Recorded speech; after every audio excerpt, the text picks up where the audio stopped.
So I'm Colin Wilkie from University of Glasgow, and I'm currently working on a project called Measures and Models of Findability.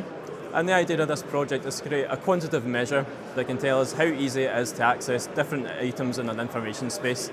So an information space is difficult to organise. In this context, we're talking about websites mainly. And how we measure this is we take a two-pronged approach. So we say a website is two modes of access for a user.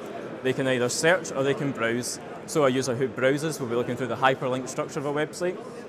A user who searches will be using the site search. And essentially, we try and combine these two measures to make a model of findability that can then correlate with usage and predict how easily a user can find a certain page in a site. So on the browsing side, we look at navigability measures, so things like page rank and hits, which investigate the hyperlink structure of the website and can tell us how easy a user can click through links and find a page.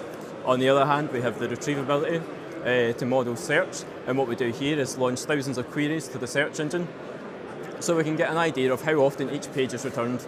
So a very simple model of retrievability is to use a cumulative scoring base, where we say there's a rank cutoff, and if the document appears in the top, say, 100 documents, it accumulates a score of 1. So with thousands and thousands of queries, we can start to see a picture of how often a document's returned.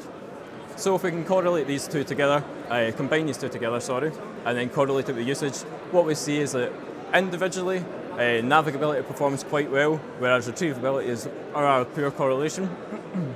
But combined together, they tell us slightly different things, and they give us a very good measure of how likely a page is to be found. So at the moment, we're working with a company, UX Labs, down in London, who are an information architecture company who look specifically at improving websites and information spaces.